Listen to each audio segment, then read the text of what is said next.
Hey, this is Wicked Good from Off Curve, where I talk about Hearthstone on my drive home from the train station. But I'm not doing that right now because I'm listening to Concede. And so are you. What a coincidence. What good taste you have. Greetings. Hello. Greet. My greetings. Well met. I greet you. Greetings, traveler. Greetings, friend. The pleasure is mine.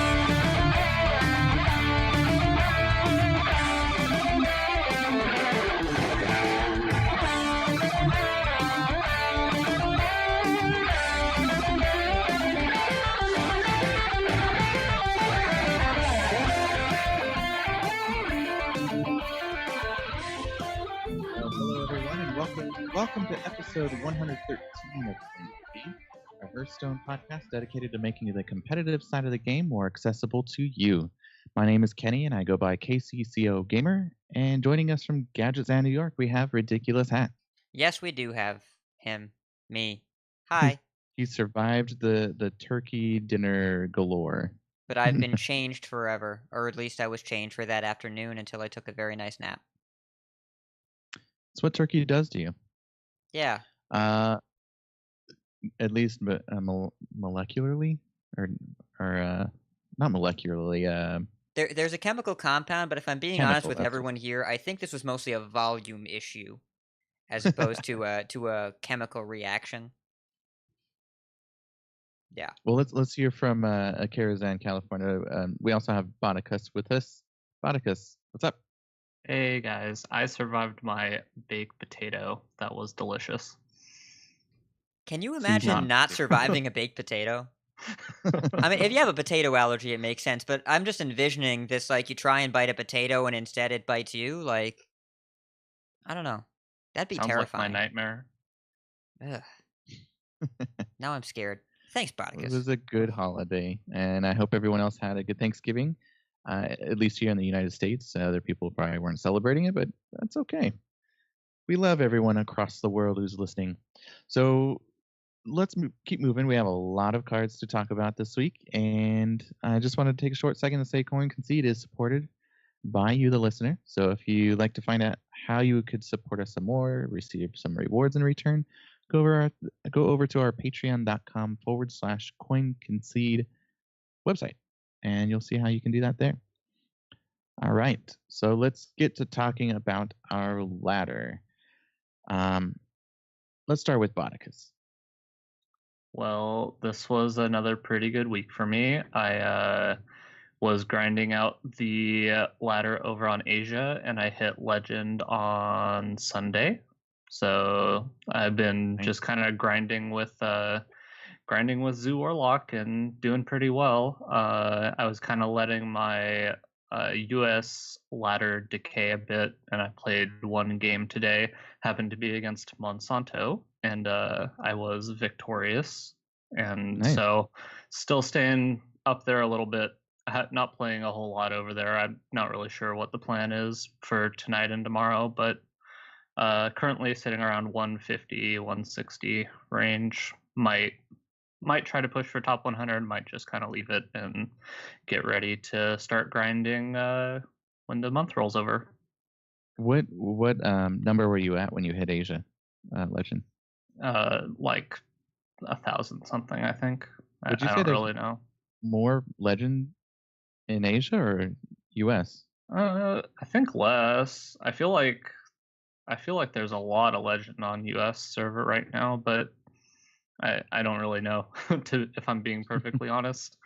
I thought I saw something like close to 3,000 Legend players on US server, but I also don't know how your Legend rank is calculated when you go over. Oh, yeah. So like part of your MMR, I guess. Yeah, because I think I must have had a pretty good MMR on Asia, since my Warlock class says I have 118 wins total on it.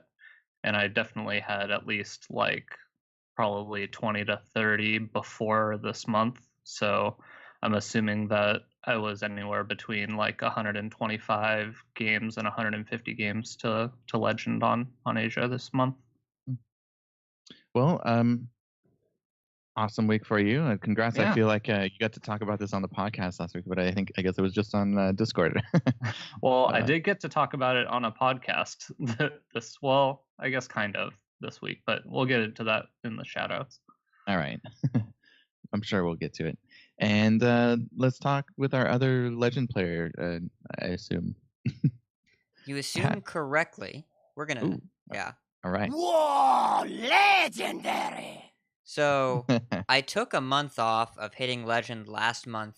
I was doing the Priest grind, and I didn't have a lot of time, but I really wanted to get back to it. I know I talked about it last week where Priest had kind of soured for me. I stuck it out till I got my Golden, and I switched around to a couple decks. I tried Tempo Rogue, I tried Aggro Token Druid. Both had good initial success, but kind of flattened out for me.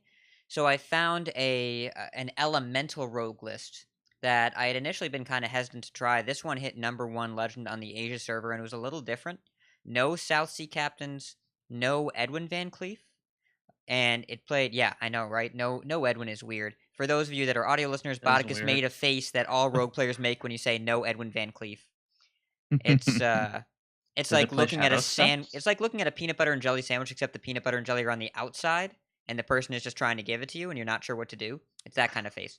So it's definitely a lot more grindy. I found myself not playing Pirates on turn 1 really frequently, holding Firefly early. You still play Keleseth, but double Tar Creeper, double Serenite Chain Gang, double Vilespine, double Shadowcaster, double Bone Mare, double Blaze Caller. There's a lot of late game and a lot of endurance, and Fireplume Phoenix and SI were both all-stars for me, combined with the taunt package against aggressive decks. I felt like I couldn't lose with it against aggressive decks. So I brought it to the ladder, and from the top of rank 3 to Legend, I didn't lose a game. It was 12 games in a row, and I got straight to Legend. It was unbelievable. I think I high-rolled pretty successfully, but it was just a straight shot. I did my stream, I think it was last Thursday, and I just fired it up and saying, okay, well, we're going to play this till we get to Legend, and it was 6 games. And, it just didn't take long at all. So it was a really, really nice run. The deck is very, very good. I'll be glad to link it to anyone. I found it on beerbrick.com, which is, there's a guy, Ahirun, who is a Japanese Twitter kind of deck list collector. And he has a website, beerbrick.com, and he collects decks from the Asia server that you don't normally see on the Western sites. And that's where I got this one from. It was very successful for me. And then I played some of Jackie Chan's Super Discard Warlock. That deck was a lot of fun. Way better than I expected. It's actually good. I'm not sure I would say bring this on your ladder and hit Legend with it, but I'd say it did way better than I expected. It's very fast, but has a decent late game, because all your minions, once you discard all your cards, are just big and overstatic because they have no drawback. I'm kind of interested to hear, have you played any Zoo since you are off the Priest grind? I haven't. I've been coaching my lovely girlfriend Fly That Kite a little bit with Zoo, and it's been less consistent than I'd wanted in terms of what she's seeing. But she's not too far from the ranked floor, and that meta is definitely not one that I'd call consistent. But I've been playing against a decent amount at ranking up, and it seems like it's a good deck still. Okay, I'm just wondering what the comparison is like, because I haven't played any of the Jackie Chan deck. I'd be interested to see kind of the pluses and minuses. Oh, well, the Jackie Chan deck is way more high rolly and way bigger, way faster. It doesn't really have the same kind of late game. You top out I think it plays double Bone Mare and a Scalebane, but I don't even think it plays Gul'dan. It's really not meant to go the late game. It feels more like aggro Druid, whereas Zoo feels more mid-rangey. It's a much faster dump of the cards in your hand. And if you get Malchezaar Zimp, you're much happier than if you don't get Malchezaar Zimp. Makes sense. So I've been having actually a pretty short week on ladder. I think after the last podcast, Bodicus and I just traded some quests. That's mainly what I've been doing, is just clearing quests and trying to get those out of the way, and then going back to handiwork around the house, getting lights up and getting ready for the season, especially before the baby's gonna be born. Trying to get all that done, and the dryer broke this week, so I got to taking that apart and trying to figure out and troubleshoot. So that was a ton of fun, I guess. But at least I got to watch some Hearthstone while I was working on stuff, and we'll go over that in the tournament section. But yeah, other than that, I haven't been playing too much. It's the end of the month. I've already reached my goal, so I'm not pushing too hard for anything, especially because it's been busy lately. But yeah, Hat, you want to cover the? We'll keep on the train of our raffle here. I'll let you cover it again before we head into the news. Yeah, so we like reviews, and we like you, and we like coaching. You being anyone that's listening to the show. So we want to combine all three of those. If you leave us a review on any service that we collect, that's usually iTunes or Stitcher. If there's other services out there, feel free to let us know that you left a review on there, but we monitor iTunes and Stitcher. If you leave us a review, you are entered into a raffle, and we're going to extend this through the first couple weeks of December because sometimes the reviews can be a little bit delayed in getting to us. If you leave a review, make sure it's honest. Doesn't have to be a 5-star review, though of course we love those, but it doesn't have to be. We will enter you in a raffle, and the winner gets a free coaching. So that's the same patron benefit. You just get that for free just for taking a minute and letting us know what you think about the show. So please do that. It really helps other people find the show, and it's really just about building our visibility in the iTunes store, especially the new iTunes store, which can be a little inconsistent, making sure people can see us and help share the show with other people. So thank you very much for taking the time to do that. All right, let's get directly into the news.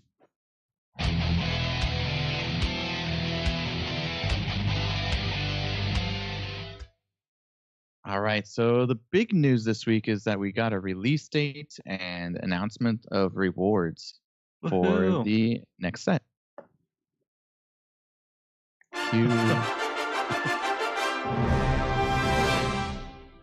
Sometimes I pause and I don't know if you're going to play something or not, and then it pauses a little bit too long.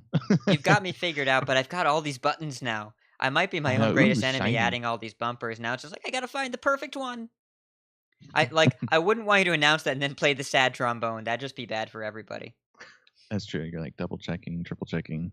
Yeah. So the announcement is that we're going to get the set on the 7th of December.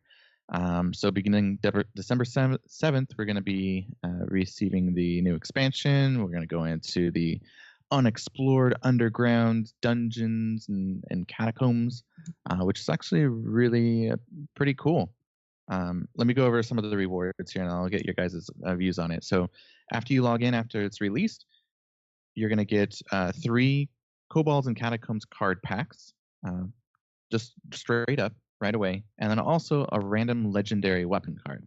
It's almost like the previous sets where you got a random legendary Death Knight, or so pretty cool and shall I say expected, I guess. And then also they're going to be adding like some previous expansions, some new quests for the new expansion as well. So you might want to clear your quests and make sure that you have none to complete still, because you may lose them. So I'd rather you get gold than not get gold. And then with those quests, those 3 quests that you get after opening the new set, you get an additional pack for each quest.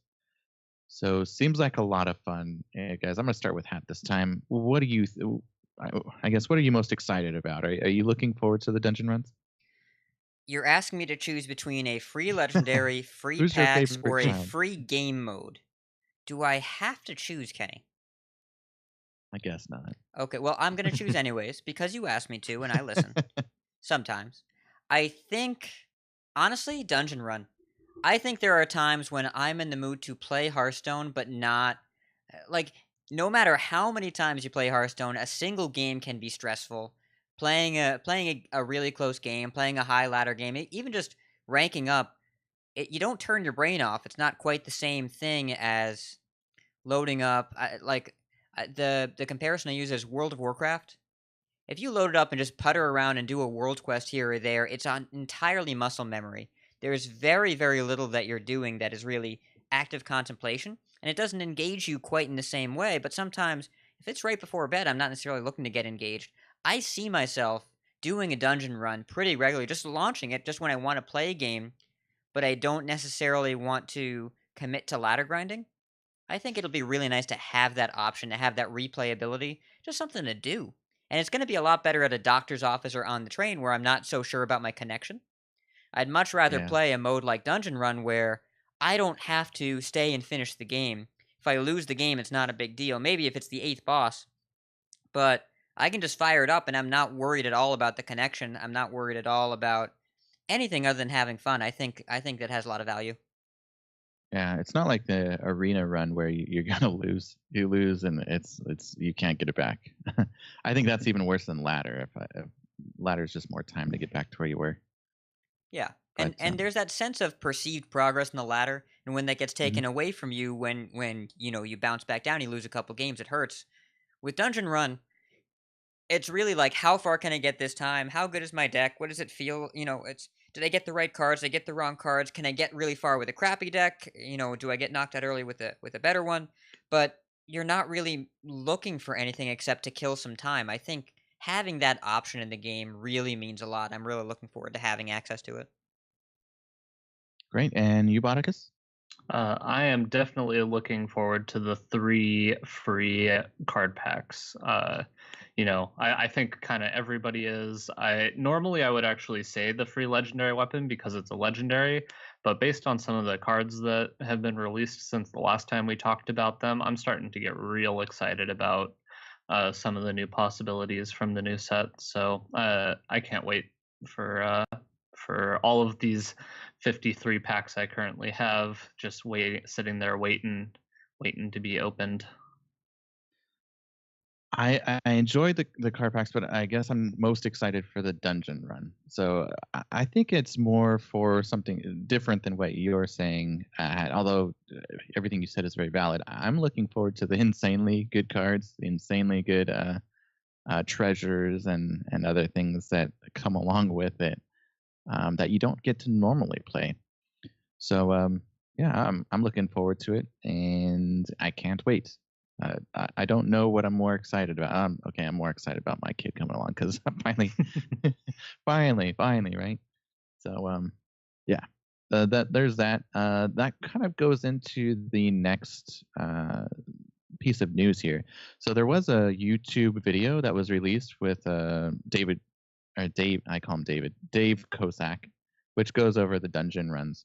So some of the things that he talks about there is the treasures. So like the major one that you talked about in the video was the stealth for all your minions. How it wasn't initially meant to be permanent, but that's how it ended up turning out because it was just fun to play that way. But there's like a downside to playing it. And go watch the video. We have it linked in the show notes. We'll link it in the Twitch chat right now. And then other things he covers, like the encounters, what you'll be seeing. There's different types or almost tribes of bosses you'll see.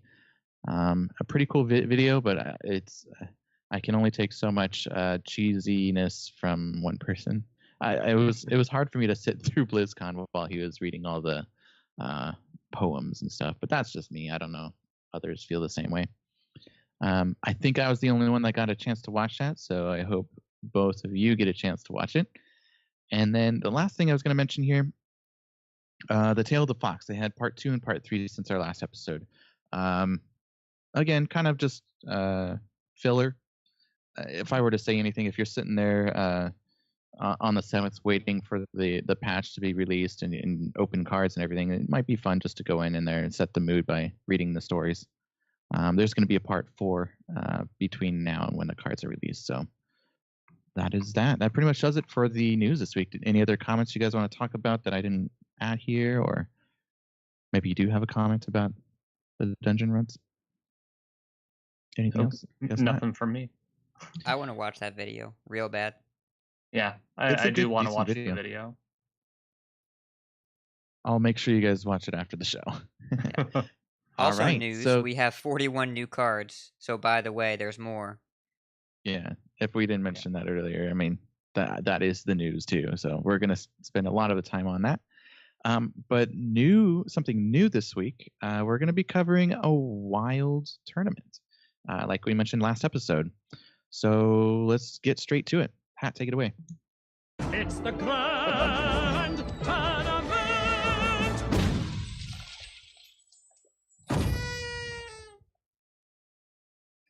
All right, so we talked about it last week. We're going to talk about Control's Wild Invitational. Control the board he's a Hearthstone pro, and he has really been public for his involvement with the Wild format. One of the top Wild players, and he hosted an invitational. He invited 8 players that he knew through various means, and he broadcast and self solo cast this 8-person tournament over multiple days. So very impressive for him to put this together, and it was a lot of fun to watch. It was a nice look into the Wild metagame. I've dipped my toe into it, but hadn't really gotten a good idea. After watching this, I think I'm going to be more invested in it because these games were crazy. I'm going to highlight the quarterfinals here. There were 4 matches, and then Kenny actually managed to watch the semis and the finals. I'm going to let him talk about that. But the quarterfinals. So we start off 2 players, Slizzle and Seviang. And this starts off with a Zoo Mirror. And Zoo in Wild is very different because you get to play Void Caller, 4 mana 3/4. When it dies, you summon a random demon from your hand.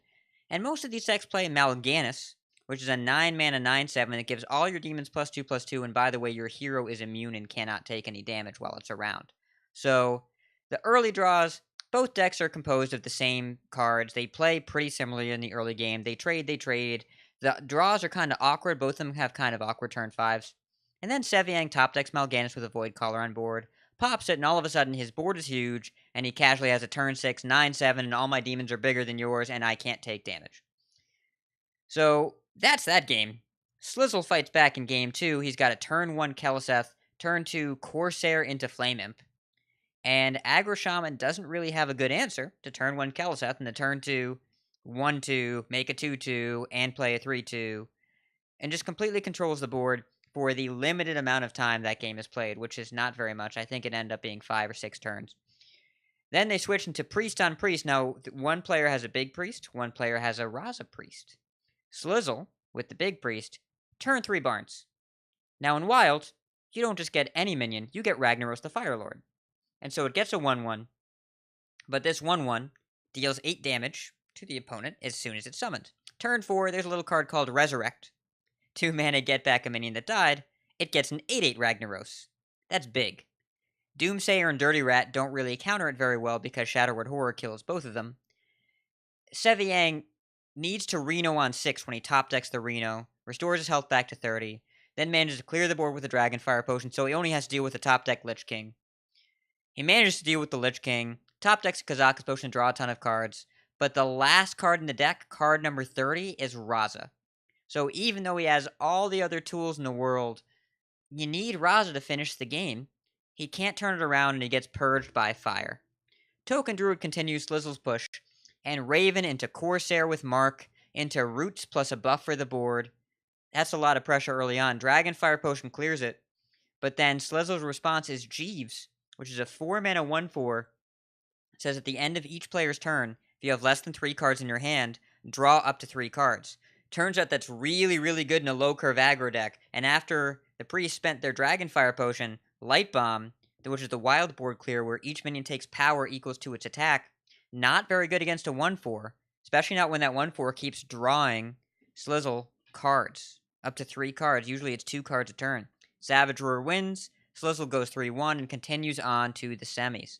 Next we have Awe Dragon versus Breezy. Awe Dragon has a super gross Druid opening. Turn 1 double 1-drop, turn 2 Corsair fetch patches and Mark of the Lotus the board, and then play Soul of the Forest. This is a standard legal card, but is really, really seen in Wild, where there's a lot more board clears to deal with. 4 mana make all your minions, when they die, they make a 2/2. So it turned a board wipe into a do-nothing, just transform their entire board into 2/2s, and then a top deck Savage Roar kills them. Follow that as a slow game, we've got Reno Mage versus Reno Priest. Lots of Renos in Wild. The early game, not really a lot happens here. These decks are meant to be reactive in the early game, not proactive. There's a cool tempo brand from the Priest, and then a Dirty Rat, getting a Dirty Rat from the Mage. But none of these matter, because the Mage just goes turn 8, coin, Jaina. The Priest gets some fuel, but Jaina is kind of this slow, incremental avalanche of water elementals and life gain and pressure. And even though the Priest goes Thaurissan into a Kazakus Potion, the Mage is at 40 life. 30 life and 10 armor is really hard for a Priest to punch through, especially when Anduin is 2 cards from the bottom of the deck. So Reno saves Breezy from dying, but it doesn't stop the tide of water elementals. For Dragon, Flame Imp starts game 3 off strong. He's looking to complete the sweep. And even though Flame Imp is met by Coin Doomsayer, okay, fine, I'll life tap on 2. Okay, fine, I'll play Imp Gang Boss on 3. Alright, how about I bump your Northshire Cleric on 4 and play a bunch of demons, and then on turn 5 I play Crystal Weaver and buff 5 demons +1/+1. It's disgusting. Excavated Evil doesn't actually even kill any minions of Zoo. Even though dealing 3 damage to everything, it doesn't matter. And a second Crystal Weaver into a Bone Mare is way too much. Dragon gets the sweep over Breezy. The next series is Hazer versus X Crouton. If you watch any series of this entire final, watch this one. This series is insane. Crouton starts off with Zoo against the Token Druid. It looks like a runaway success. We've got a double Flame Imp draw, followed by turn 2, 2 more 1-drops. Hazer has to play a Tempo Hobgoblin. It's a 3-mana 2/3. It says whenever you play a minion with 1 attack, give it +2/+2 right away. You don't want to play that as your 3-drop, just to tempo the board. So, it looks like the Zoo is going to aggro down Hazer's Druid before the game even gets going, but the second Hobgoblin pairs with a Crypt Lord, makes it into a 3/8 right away. The Crypt Lord holds down the board, Power Overwhelming trades it down, but then we're able to get Jeeves with the Hobgoblin and another 1-drop. The Jeeves becomes a 3/6. The second Jeeves comes down, and then we buff it with the Mark of the Lotus, and it makes a 4/7 and a 3/6 Jeeves. The board starts getting really, really threatening for the Druid really quickly. Crouton Bone Mares and pushes some face damage, but Hazer's able to use Savage Roar despite being behind all game to trade down and clear the Zoo's board out of nowhere. The Jeeves stick, because Crouton made the decision not to trade into Jeeves, but to push face. And because the Jeeves stick, the Druid is constantly able to empty their hand and redraw. Zoo's advantage is normally they're able to draw more cards than their opponent, but when you let Jeeves stay in the table, you erase that advantage. It was a really, really sick turnaround. Game 2 involves Reno Mage versus Dude Paladin. If you don't know that deck, that's Paladin with a lot of Silver Hand Recruits and Lightforged Stegodon to evolve them. You get to play like Muster for Battle, and to play Steward of Darkshire, and Stand Against Darkness, just constantly refill the board, refill the board, refill the board. Reno Mage is usually good about clearing the board, but the Dude Paladin gets a fast Divine Favor for 4, and then plays a Vine Cleaver. Vine Cleaver, standard legal, but really, really effective in Wild, where it just constantly lets you keep pressure on and refilling the board. Hazer's Ice Block gets popped on turn 8 thanks to Paladin Dudes into Ragnaros, and then Hazer goes... he managed to polymorph the Rag and use a Kazakus 1 potion to clear the board, then Blizzard to clear the board, then Flamestrike to clear the board again. None of these are enough, and Dude Paladin refills the board 4 times in a row, and then Sunkeeper Tarim closes it out for Crouton. Insane to see how much stamina this Dude Paladin has.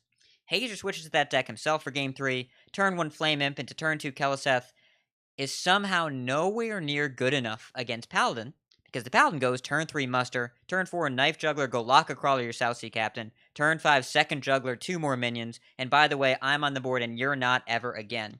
Tarim comes down turn 6, the game is over. Game 4, Rogue pressures down Hazer's Reno Mage, on-curve taunts with a turn 2 Dirty Rat, which only pulls a Vilespine Slayer, into turn 3 Tar Creeper, nowhere near good enough.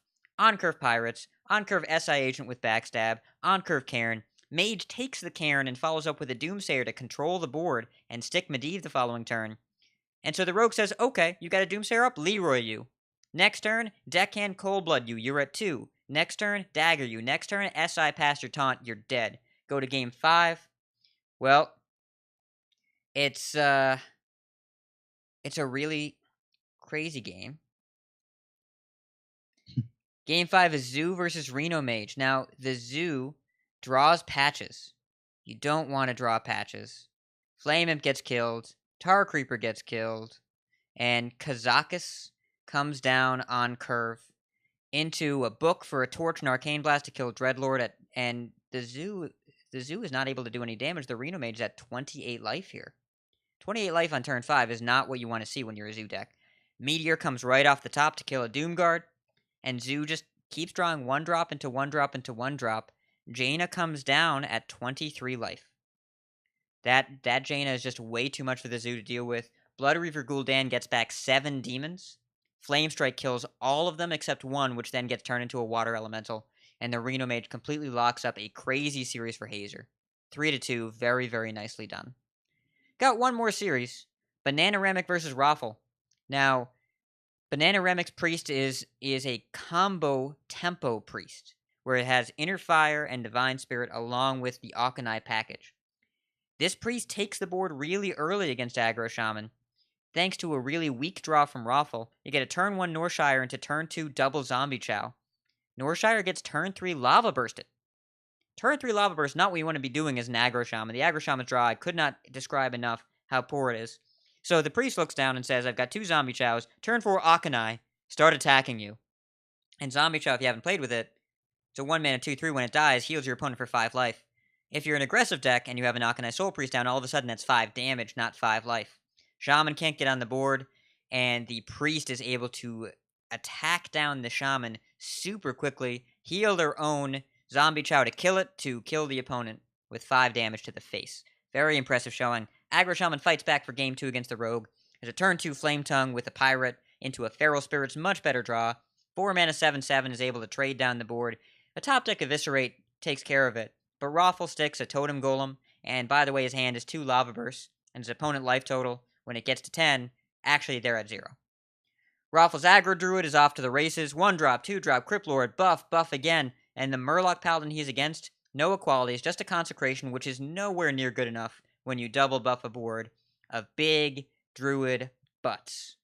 Turn 6 kill with Savage Roar, and then game 4, which ends up being the final game of the series, Rogue does not fare any better for Banana against Raffle's Zoo. Turn 1 Flame Imp, turn 2 Keleseth Coin, play a Pirate, and Banana's hand by turn 4, this is the Zoo deck, or this is the Rogue deck, turn 4 his hand has 2 Bone Mares in it. You don't want that in your hand on turn 4. Top deck's 2 Vile Spines in a row, nowhere near good enough.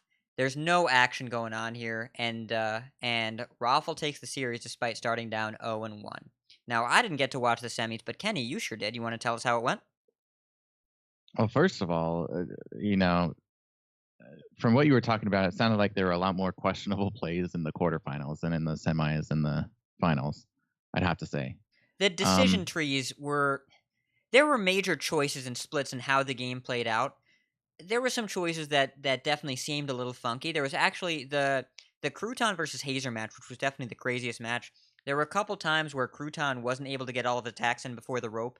It turned out that his connection was a little spotty. He was playing on mobile while traveling. So I don't know if that contributed to it. It's definitely a different mindset when you're playing the game on mobile than when you're playing the game live, like in a computer. But there were a couple decision trees leaving Jeeves up.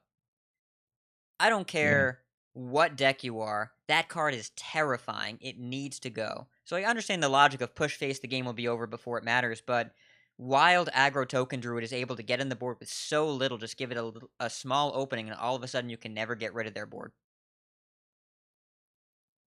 So, I don't know. I'm not sure I would have made different decisions in that spot. Of course, we have caster vision. We're able to see what's going on there. But it definitely seemed like there were some choices that I would not have agreed with. True. It's still fun to see wild cards, at least ones that you normally don't see on ladder. I will say this is a little bit different than playing on wild ladder too, because they're having to pick different decks, and yeah, it's a little bit different than seeing. But it's fun to see what they choose, what they bring, and how they play it. So semifinals, we start with Slizzle versus Awdragon, and then the next game is Hazer versus Raffle. So for match 1.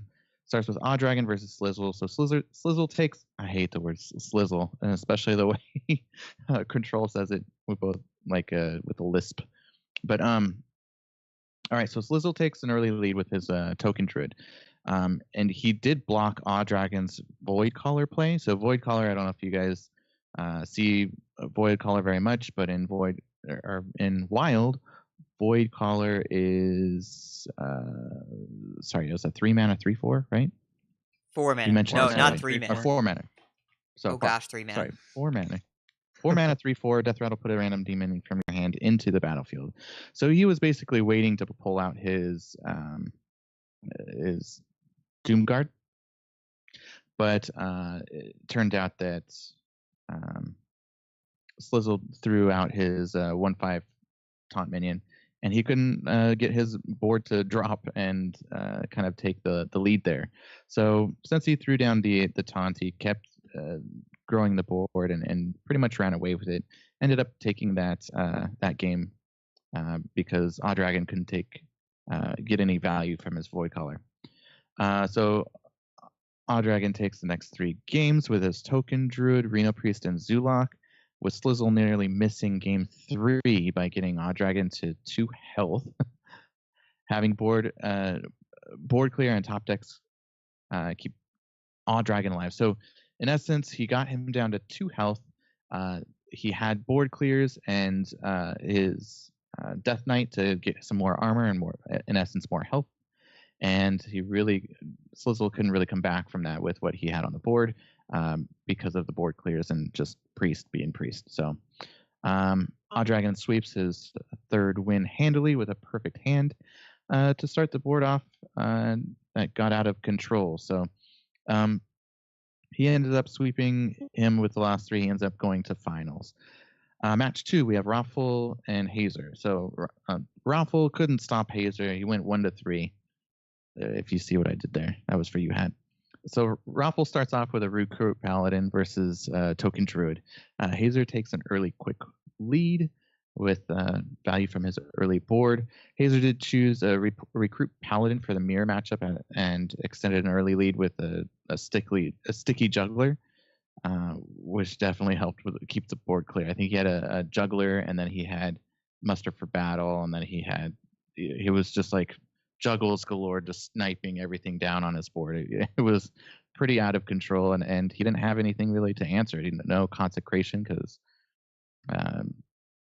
so that got out of control. Raffle next game took his first and only game with Token Druid, which kind of stands for how the Druid has played in the Wild tournament, and that was versus Hazer's Kel'Seth Tempo Rogue. And then for the final game, Hazer kept Dark Iron Stalker in his opening hand versus a Recruit Paladin. So definitely got some value after Raffle played Stand Against Darkness, where he summons the 3/1/1 dudes, as I like to call them. And basically Dark Iron Stalker just did its job and was a wonderful check. I think he only had 1 in his deck. So it's still worth. I think that's why he kept him too, because he knew he was going to get value out of it for sure.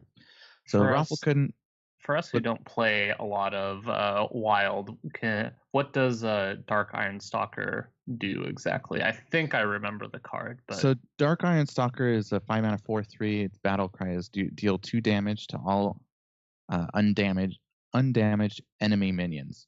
So thank you for calling me out, because one of those things. Obviously, I watched it and I'm thinking of what happens, but and that's why I went and covered Void Caller too, because I think some people don't remember that. But wonderful tech card, and I liked that in his deck. He, as you tell from finals too, he did really well with it. So finals, it's Hazer versus Dragon. So Dragon pulls out a quick one over Hazer with his Token Druid. Again, Token Druid just dominating. Hazer became overwhelmed early with a clunky hand to start with, so kind of unfortunate, but it happens. Then there was a Reno Mage Mirror, which was probably the longest game of the whole tournament here. Basically it's back and forth. Both players ended up drawing Medivh and Frost Lich Jaina early, literally playing those on curve and just trying to get as much value out of their board and pings as possible. So overall, Hazer evens it up with a lengthy win over the mirror, and continues on there. Hazer's Tempo Rogue had enough answers to Dragon's Zulok to take another win. So like I was mentioning, Hazer's Tempo Dark Iron Stalker just, it seemed like whatever he needed, he was drawing and or top decking. It was kind of interesting and not so. It was fun to see, but I think it's more fun to see that it's just wild cards and see how they interact and play them. And then Hazer wins the series 3-1, finishing up with the Recruit Paladin versus Audraken's Tempo Rogue. Just got lots of value out of his 1/1s and everything over there. Did I say Dark Iron Skulker? Is that why you're highlighting it for me? Yes. Did I say it wrong? It's Stalker is a common mispronunciation, but it's Dark Iron Skulker, which is a card that was kind of underappreciated in its standard run. That was in Blackrock Mountain, I believe, was the set. And so against Recruit Paladin, which typically goes pretty wide pretty fast, backstabbing every minion usually means clearing their board, or at least clearing off a bunch of Divine Shields. I really like that tech. That seems really cool. I didn't get to see it in any of the quarterfinal games, but it sounds really impactful here with the decks that made it into the finals. Also seems good against Zoolock and the kind of tempo rogues. Like all of those decks seem like it's a good, a pretty powerful inclusion against anything that's going wide. Token Druid, I could see it being really good against as well. Well, with Soul of the played Forest, it in Standard or in Wild too, so I played the Skulker against all his five mana 2/2s, and it was just like reset his hand. I reset his board, so it's a good card in Wild. And if you ever think about playing Wild, keep him in mind when you play Rogue. Go ahead and Pat. With Soul of the Forest, I think against Token Druid is where it would shine, because you get to, they think they're going to keep a board, and you clear their board twice in one turn. Against Zoo and Tempo Rogue, they don't tend to go quite as wide as they do, especially in Standard. Like, you can make a lot of imps with Imp Gang Boss, but the Void Caller Zoos definitely seem to be a little bit taller as opposed to wider. And the Tempo Rogues as well. The ship's cannon builds are probably a little bit more vulnerable, but still seems good enough there to include. And in the matchups where it's good, or the game states where it's good, it's backbreaking. Just imagine you go stand against Darkness, make 5/1/1s, and they're just like, nope, they're gone. That's exactly what happened. Yeah, 5 mana play versus 5 mana play. So it was very interesting and fun to watch that. I enjoyed it a lot. I was going to mention a couple key takeaways. One of them was the Dark Iron. I put Dwarf here. And also Token and Egg Druid both did very well in the series. So it shows the strength of what that deck does in Wild as far as the metagame. So it did well in tournament setting as well. Any other takeaways you want to take from quarterfinals? I want to play Wild. we've gotten the itch. It sounds like it was a fun tournament. You know, kind of after my foray into Wild last month, I haven't really been super interested in it, but I think it's good that that there's tournaments like this going on. I know Control has said before that, even after their Wild Open that they had this year, there's just hasn't been a lot of Wild support. So it's good to see that people are kind of, putting efforts in to make sure that it gets at least some additional attention, and hopefully this can continue to grow and get bigger. Yeah, I hope next time they do one, he has someone to host with him, or at least kind of cast with him, because it was he had a lot to say, and I think is very knowledgeable in Wild. But it's kind of odd when you have just a single caster. I may be used to like the higher production tournaments, but hey, I'm sure he could get someone on there to kind of help cast with him. It doesn't have to be there live, but someone else to do that with him. So I'm going to apologize ahead of time, or not ahead of time, but after everything I said and mispronounced Skulker the whole time for everyone that was screaming at the top of their lungs while they're listening to this segment. So, what do we have? And I did add a link here with Hearthstone Top Decks for all of the lists. So if you ever need to check out what was played during the tournament, I've included it in our show notes, and I'll throw it up on Twitch right now. Had, what do we have coming up here? So next week is the GCWC, the Gold China World Challenge, where we've got.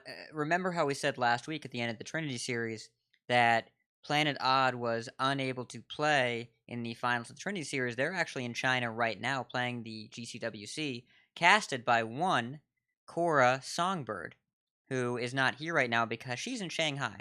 So that's real cool, and we want to make sure we take the time to talk about it next week after getting buried under an avalanche of card reveals. And she's doing a great job casting. They're doing a great job playing. It's a lot of fun to watch. So we definitely want to highlight that next week. You will hear more about that in 7 days from right now. All right, so let's go ahead and move on. I was kind of trying to get that link in there. I messed up that link.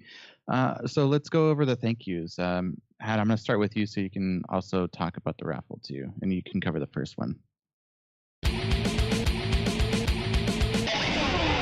Rock is dead.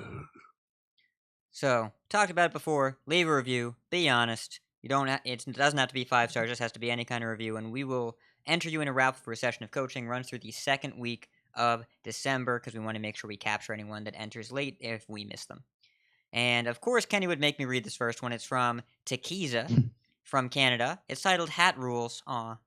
Great Hearthstone podcast. I have the show in my weekly Hearthstone rotation. I really enjoy its esports recaps and tech discussions on how to play the game better. Also, hats, puns, and great dad jokes have me smiling all the way to work. Keep up the awesome show. Thank you, Tequiza. Don't worry, there's more jokes where all of them come from. All of them. Yes. Alrighty. I'll cover the next one here because we did have a concern from Kazu. That's how you pronounce their name, right? I'm going to go for all board for it. So for all types of players, it's titled from Kazu, which is Switzerland. They were concerned that it may not have been added here. I'm going to take this time and actually say that if you've left a review, sometimes it doesn't get notified. Like we use a service. It's my podcast reviews. .com or something like that, and it automatically sends us an email that says all of the new reviews that we've gotten on Stitcher and for iTunes. Well, sometimes if it's not added early enough, it doesn't make it to the email, and we don't mention it on the show. So it may be on the next show. We also I have it notifying me every Monday. So if we have an early show, at least we can still have something to mention there if you did get it in there. So be patient. I know some of them are a little bit delayed, but I apologize ahead of time. We do use a service, and it would be tedious for me to check all different iTunes countries to see if there was any reviews. So we do use that service, and I rely on that heavily. So Kazu from Switzerland, for all types of players, I have added Concede a couple of months ago to my podcast rotation. I like it so much that I now became a patron supporter. I shouldn't read it wrong here. It's written right. The podcast is one of the most informative when it comes to the competitive scene and helps players of all levels to become better. Highly recommended. Thank you so much for your review.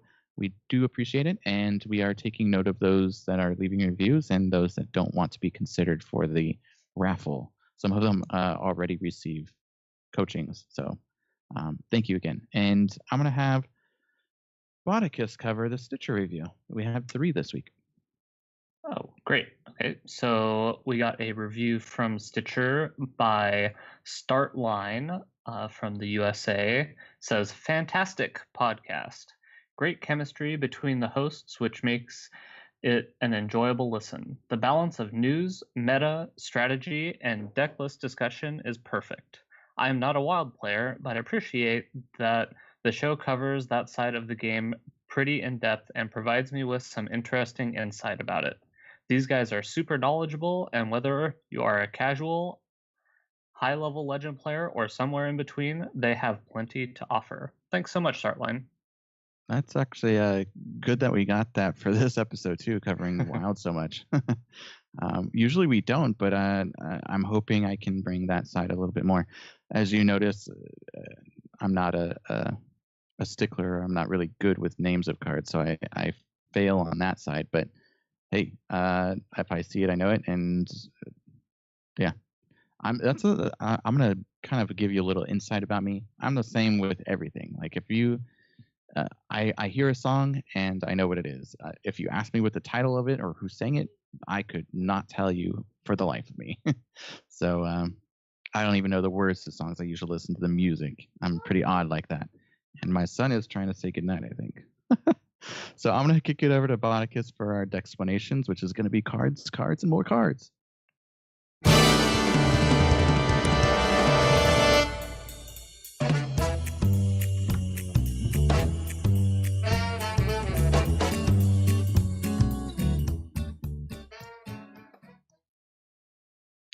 All right, everyone.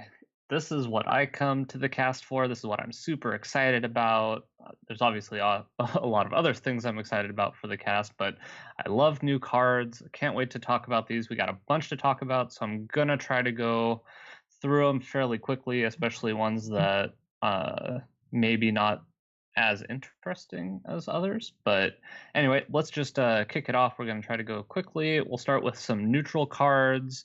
We're kind of going, looks like in alphabetical order from cards that were basically cards that have been released since our last podcast, which was last Tuesday. And we'll start with Arcane Tyrant. Arcane Tyrant is a neutral card, 5 mana, 4/4, and it elemental, and it reads costs 0 if you've cast a spell that costs 5 or more this turn. I've seen a lot of hype about this card, and while it obviously cards that have mana cost reductions in them are very powerful, I don't know if it actually finds a slot.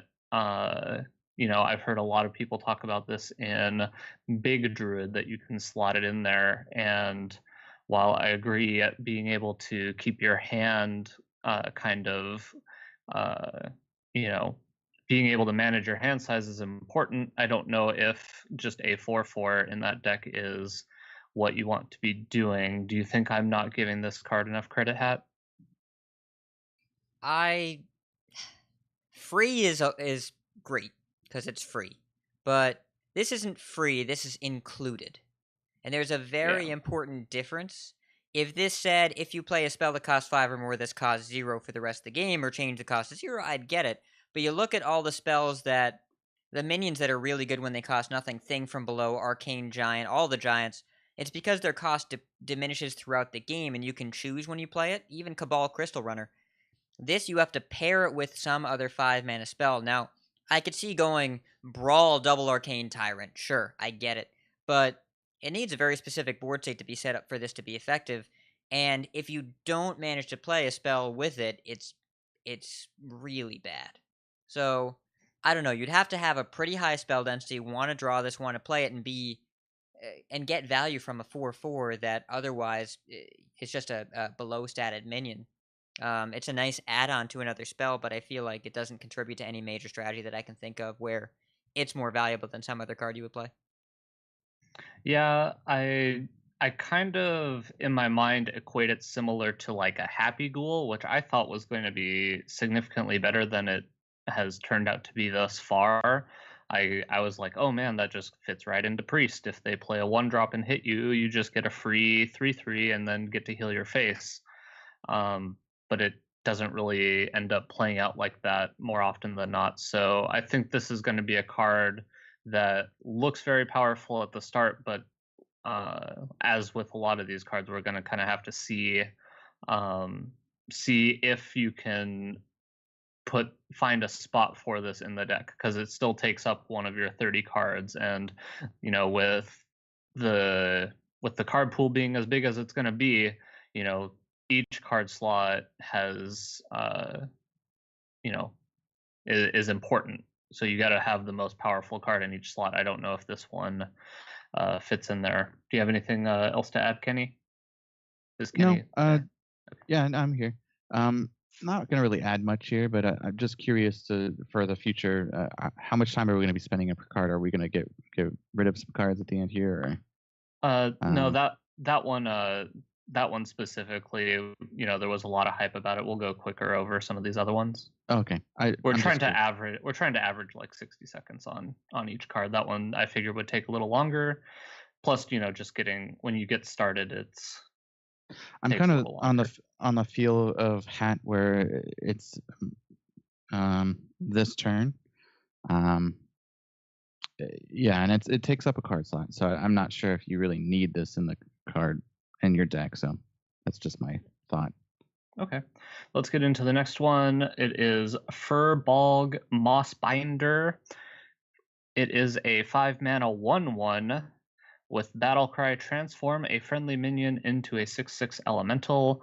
I've heard people talk about this card in maybe like a shaman deck where you kind of have excess minions on the side. You can, obviously you can do things like trade in your creatures, get some damage on them, and then transform them.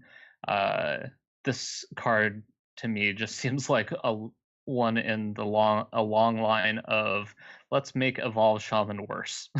It feels like just like more cards that Evolve Shaman can evolve their creatures into, and oh, now I have a 5-mana 1/1 that I don't get my battle cry because I evolved into it. What do you think, Kenny? I'm actually curious because they didn't add any other image of this. Usually they've been adding images for other tokens or what cards that are added to this. I don't know if this transforms your current card into a 6/6 and titles it elemental, or if it just changes it into a 6/6 elemental just period, or if you still get to keep the card.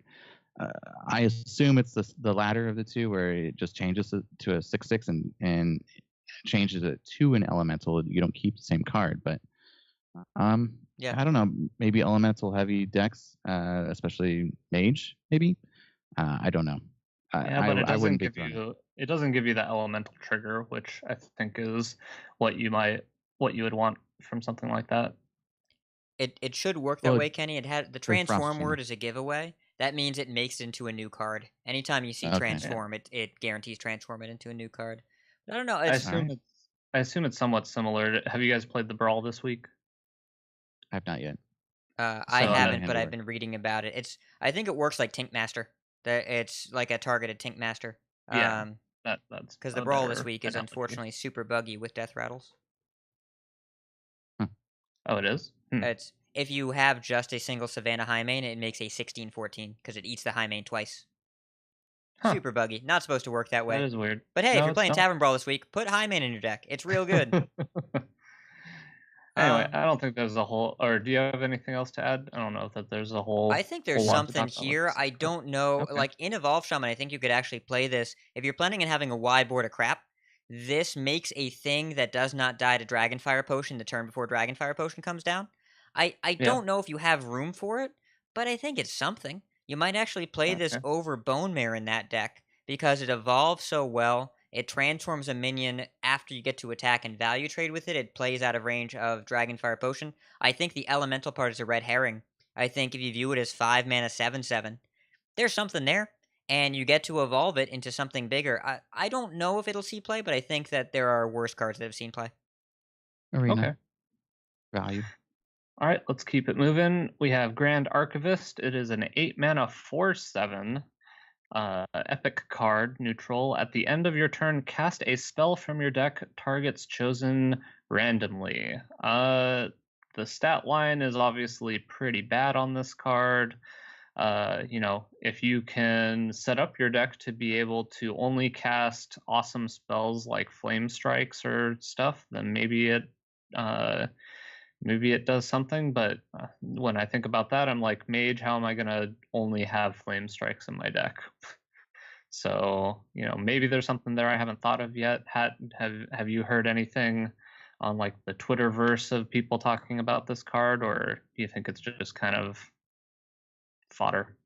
This will not be the 8-drop in my mage deck as long as Medivh is around, maybe after the rotation. But you have to not have targeted stuff in your deck, because anytime you have targeted stuff in your deck, bad things happen. Maybe Kabbalist Tome, maybe Flame Strike, but most of the mage spells I want are targeted and cheap and remove stuff, and I don't want to get a meteor and blow this up. It's as long as Medivh is around, I don't see Grand Archivist having a spot.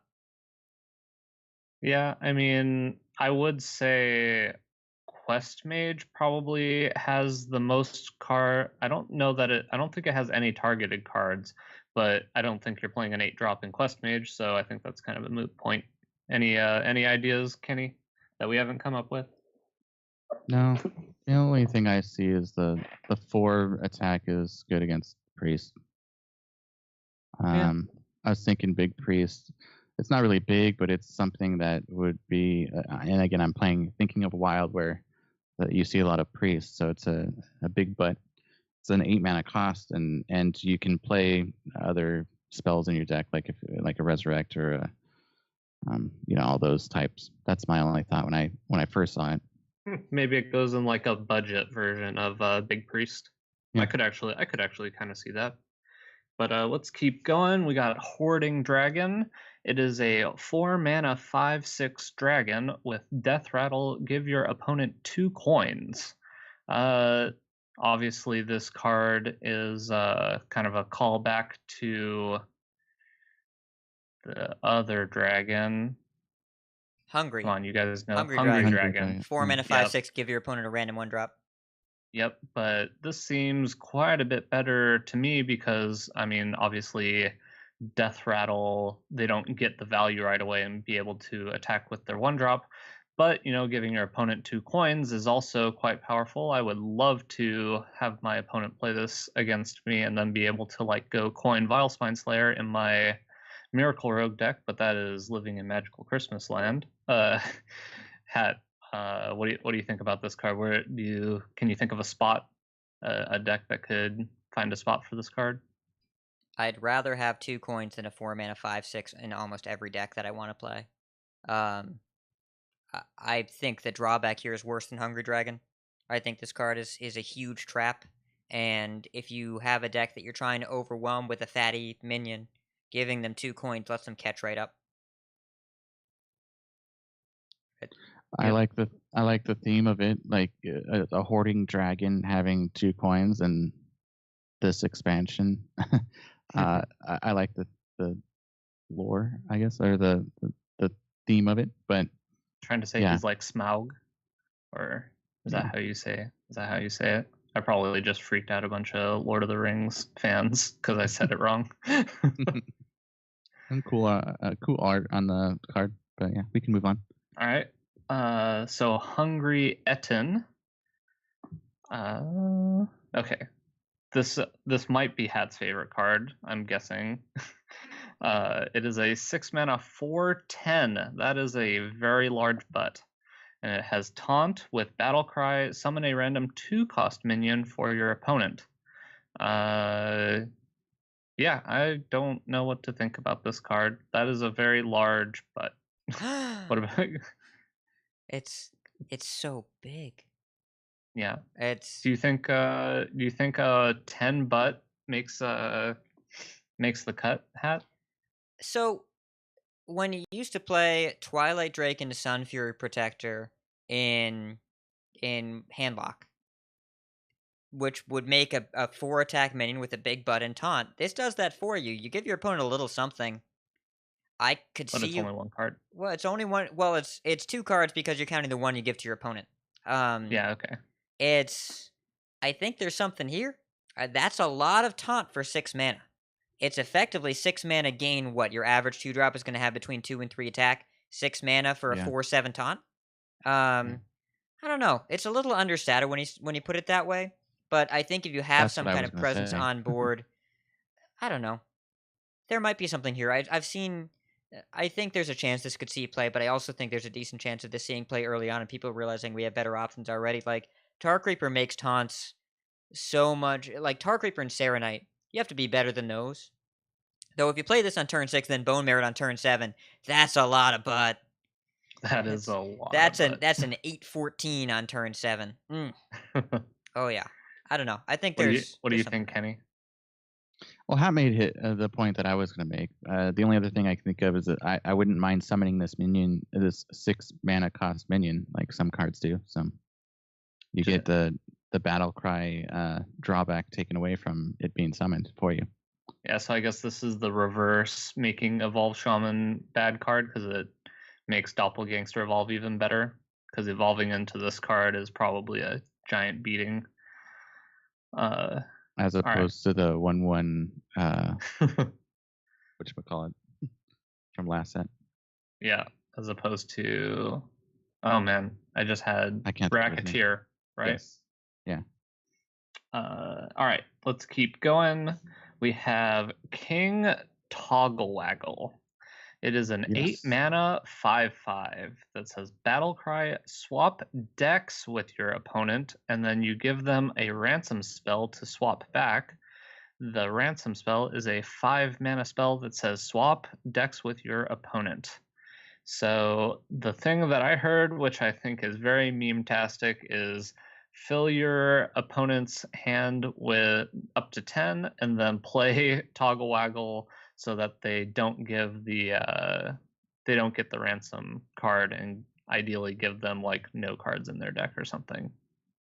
But in terms of competitive, I think this is less competitive than Marin the Fox, and Marin the Fox was already kind of a big meme. Kenny, what, you got any big plans to be toggling some decks? This is this seems like it's a fun card. You get the benefit of the them having to spend mana to get their deck back as far as pulling ahead.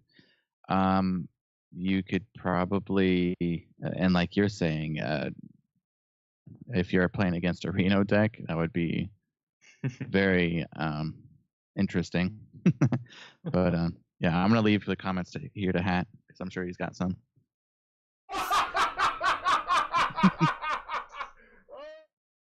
I think that sums up everything about this card. I don't know. If there is a world where this card is good, I want to live in it. I don't see it yet, but it's a interesting, powerful effect. And if there's a world where you can give your opponent a crap deck and you take their good one, and they can't beat you if you've done some work there, I don't know. I'm not smart enough to figure this card out, and it's possible there's nothing there to figure out. But this isn't a Mayor Noggenfogger where you play it just as a meme. There's something here. I think there's something to figure out with this. I think this is probably an insight to a dungeon run when you come across King Togglewaggle. All right. He swap decks with you. You guys believe I don't foresee this seeing anything, but maybe I'm just not seeing it. But let's keep going. We have a card that I actually like quite a bit. It's called Lone Champion. It is a 3-mana 2/4 that says Battle Cry. If you control no other minions, gain Taunt and Divine Shield. This card seems kind of sweet to me. I could definitely envision decks that are not looking to play creatures on the first couple turns, or even if you do play some creatures to like trade in the first couple turns, and then you just play this card. Seems pretty good. I don't know how it matches up against kind of the premier 3-drop right now, though, which is Tar Creeper. I think it's actually kind of close. I have not been impressed with Tar Creeper lately in decks that are trying to, but those are also decks that are like kind of trying to attack. So I've been playing the Death Speaker, and having the 2/4 body is usually much more relevant when you're trying to attack things. Hat, am I too high on this card? I don't know that it'll see play, but it definitely seems like an interesting card. If you're playing a Doomsayer deck, I think this card is competitive with Tar Creeper. I don't know that it's better, but I think it is competitive. But I don't think this is a meta where Divine Shield is particularly relevant. There's too many rogues, too many druids. I think the Divine Shield gets popped too easily, and because of that, I think the card is worse than Tar Creeper. For now. Okay.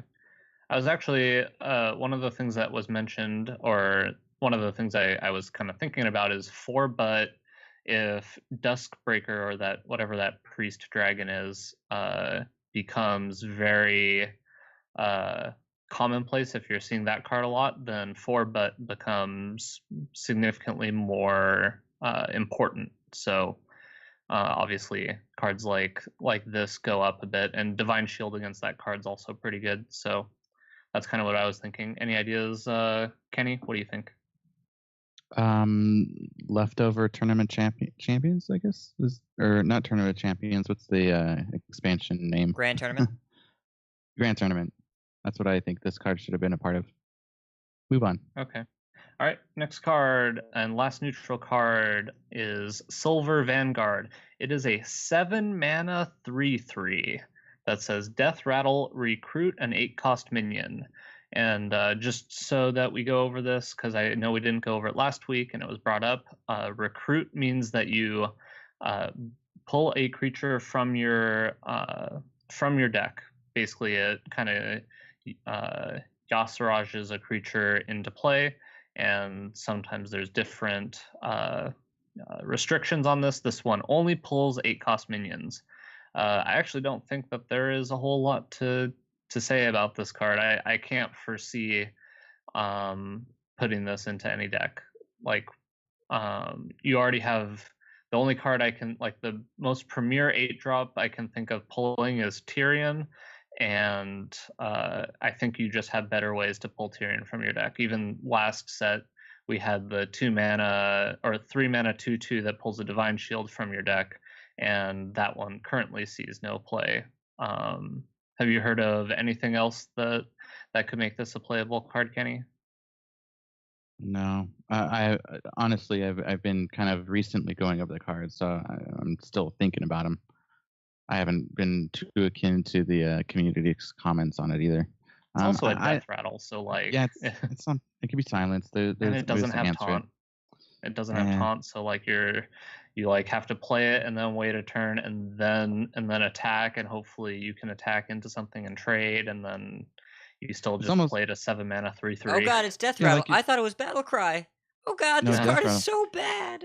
Yeah. It is. Oh my god, it's so bad. They could ignore it, and then when you trade it, you get your 8-cost minion, but it's you can't do anything with it. So they may just completely ignore it. It's just a tempo loss, I feel. So Trolled and highlight. I evolve into this. My opponent gets Shadow Madness off of Lyra, takes it, and gets an 8-drop, and the player immediately concedes.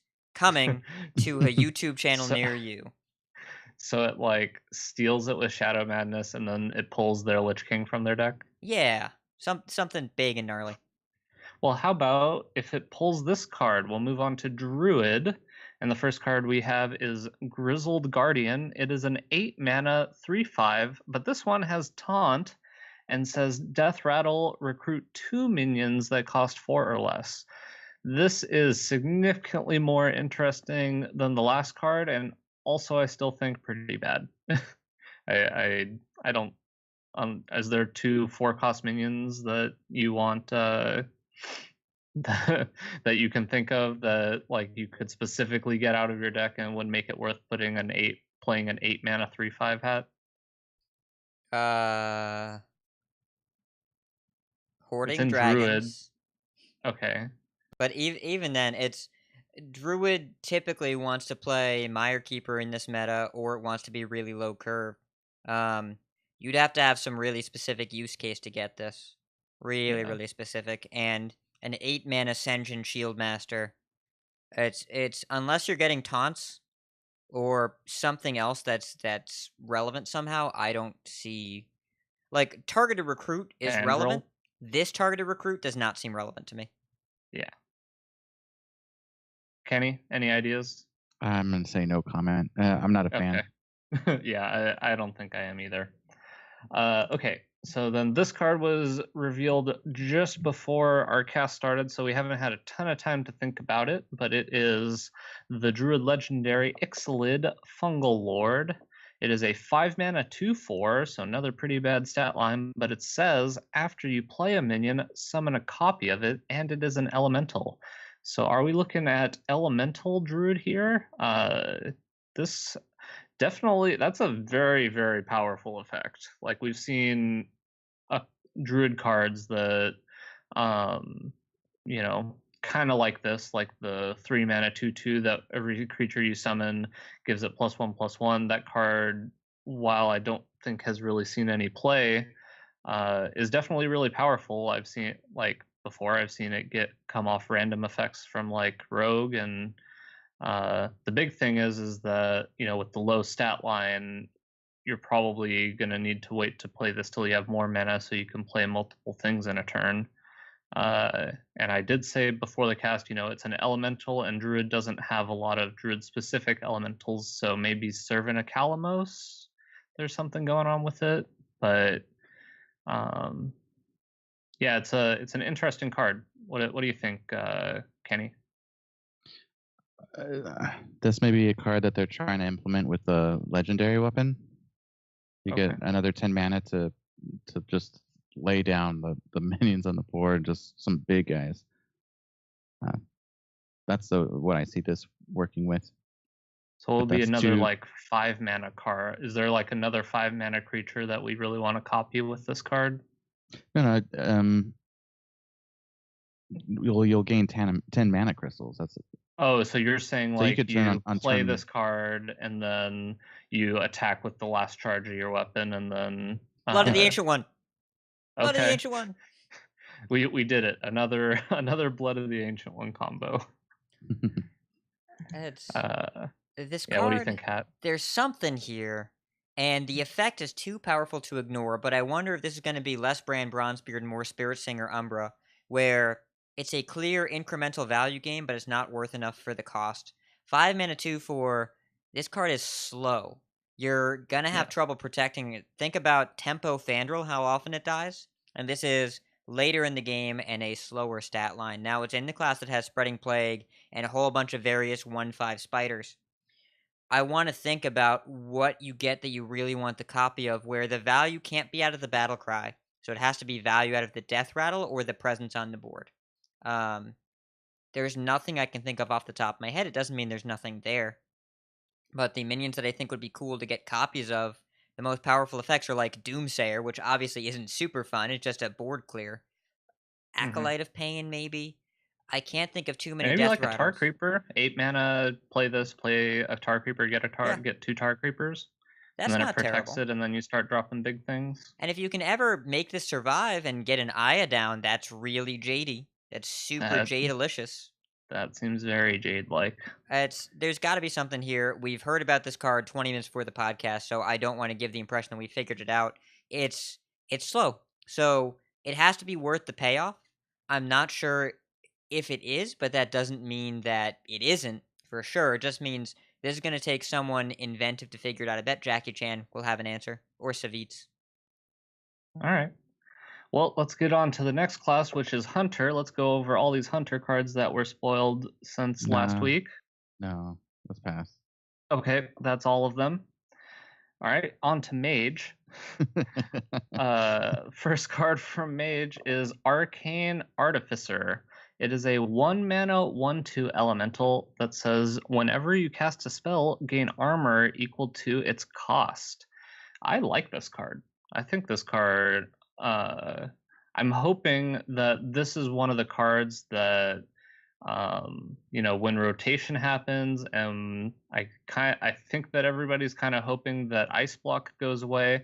I feel like Mage is going to need a card like this to kind of, be able to stay alive, because once you no longer have Ice Block to just kind of fall back on, cards like this get pretty good. I can imagine playing like this card and then playing a Blizzard, and obviously cards like this go really well with Jaina. I kind of feel like Jaina was like a preview into where they might be trying to take Mage in the more controlling route. What do you think, Hat? Do you like this card? Utility 1-drop, check. Trades with patches and lives, check. Elemental, check. I like it a lot. I think this will be a great early game board control, and late game, you play it with a Flame Strike, and you gain 7 and clear the board. It's Jaina Mage, whenever I play against it, feels like it best functions as this slow and steady grind, where you just kind of get to the point where you can never be killed, and then fatigue them out with the elementals. This fits right in that deck. I expected to see play. All right, Kenny? This is in line with the Lesser Ruby Spellstone, but we'll get to that in a second. But I really like this card too. Cool. All right, we have another. I would think this is a meme-tastic card called Deck of Wonders. It is an epic spell, 5 mana. Shuffle 5 scrolls into your deck. When drawn, cast a random spell. And the card is Scroll of Wonder. It is, and it says cast a random spell and draw a card. Cast this when drawn. So essentially, this is what was the ambush card that Rogue had that shuffled the 3 copies into your opponent's deck, but this shuffles into your deck and casts as soon as it gets drawn. I don't think that there's a way that this card finds play into a meta deck, but maybe I'm missing something. Am I missing something, Kenny? I wouldn't play this in Standard or Wild. I may see this against a dungeon run boss, but yeah, no. This card is embarrassingly bad. It is embarrassing. It's Yogg was good at random spells because it was random spells over time become consistent, but this is not random spells over time. This is a random chance to draw and play a random spell with a random target. It's and you invest 5 mana to do literally nothing that turn to maybe do something random on future turns. I don't understand why it exists. Honestly, like this card offends me. It's either bad or high rolly. Those are the 2 options. Yep. All right. Well, let's keep moving then. We have Explosive Runes. It is a mage secret, 3 mana, obviously, and it says after your opponent plays a minion, deal 6 damage to it and any excess to their hero. I think this card seems really good, and I think a lot of people seem to agree. This definitely feels like it could go right into like a secret mage type of deck, and maybe it kind of even brings other decks into the fray. It seems like a card that like it seems hard to test for, because like with Mirror Entity you could play a small creature, but if you play a small creature against this card, then you take a bunch of damage to the face, and if you play a big creature, then it probably kills that creature. So I think this card seems actually pretty good. I feel like it could see play. Hat, what do you think? In Secret Mage, I probably play this over Mirror Entity. This is definitely more for an aggressive mage because you need the life total to matter. But I think when you are looking to use secrets as aggressive and kind of to pressure your opponent and prevent them from playing options, I think this is really, really cool. It's better against Doomsayer than Mirror Entity by a large margin, because you would never be able to play Mirror Entity as an aggressive secret-based deck before, because your opponent would just Doomsayer right into it. Now they play Doomsayer, you ping it, and you go about your day. I like this card a lot. I think it really has a lot of value in a more tempo-based mage, in an aggressive secret mage. Kenny? I love it. I'm going to be playing mage hopefully in the future, and I will add this as something I'll be playing with. It's one of those things where you're automatically getting value out of it, where if this did automatic damage to the minion, like there's going to be overkill is what I want to think of initially. But since the overkill goes directly to their hero, then man, it's just value. I like it, so I will be playing with it. Also seems like they might be testing out the potential for Trample, which, for those of you who don't know, is a Magic the Gathering keyword. It's different because that's usually on creatures, but it basically means any excess damage gets dealt to the hero. So maybe this is a preview for something we could see in the future, which I like. Let's move on to the next card. The next card is Lesser Ruby Spellstone. Kenny alluded to this card earlier. It is a 2-mana spell that says add a random mage spell to your hand, and then in parentheses, play 2 elementals to upgrade. So this is another one. This is the Mage Spellstone, and the upgraded version is the Ruby Spellstone, and it adds 2 random mage spells to your hand, and then you can play 2 more elementals to upgrade again to Greater Ruby Spellstone and that's obviously adds 3 random mage spells to your hand.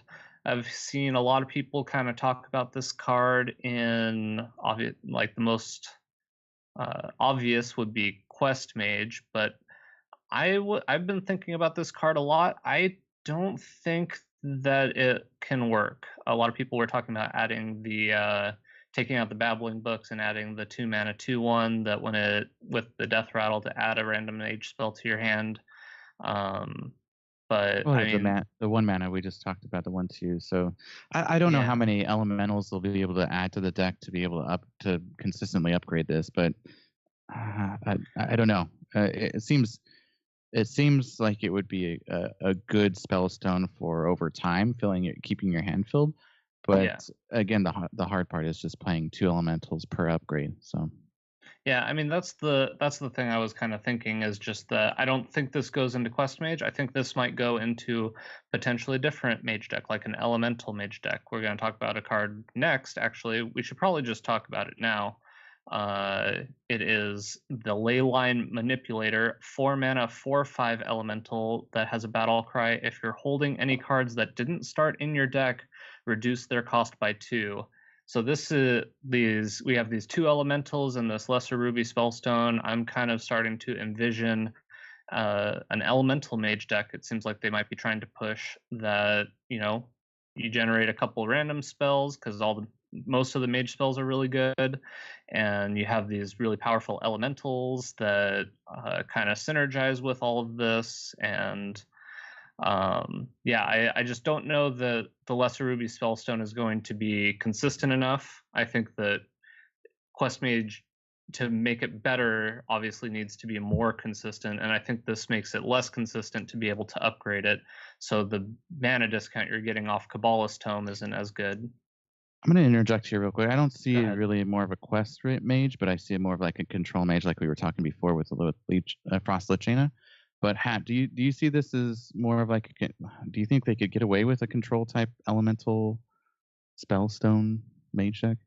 So Leyline Manipulator is one of the best cards we've seen in the set so far. It doesn't say spells, it says cards. Very, very important. If you copy or generate elementals, they get reduced. Ruby Spellstone gets upgraded by a single Firefly. Leyline Manipulator will reduce the cost of Simulacrum Sorcerer's Apprentices, or minions you get off Servant of Kalimos, or cards you get off Ruby Spellstone, or Flame Elementals. Flame Element. Yes, you can play that for 0 if you want to. There's so many different ways for Leyline Manipulator to gain value. If you get 2 off of it, you're okay. 4 off of it, you're pretty happy. 6 off of it, you're really happy. By the way, it's still a 4 mana 4/5. I think it's just a Yeti with upside. Yeah. And it's an elemental that triggers goes right into Servant of Kalimos, which can get more Leyline Manipulators. I foresee Leyline Manipulator being a hated card in the near future. I foresee Ruby Spellstone consistently being played 2 mana, gain 2 spells, which is a cheaper Arcane Intellect. It's not as reliable, but mage spells are good. Kabbalist Tome, how many times have we all lost to that card? For it to be 2 mana for either 2 to 3 spells, I think is really powerful. I think the likelihood in Elemental Mage of it triggering is pretty consistent. I foresee this especially after rotation, after the next set, but there's something here. And I like Manipulator a lot, a lot, a lot. I don't know if it replaces the win condition in Quest Mage. You can actually take the quest out if you really want to, and use this with double Simulacrum, and have a faster kill because you don't need to jump through the hoop of getting the Time Warp anymore. Yep.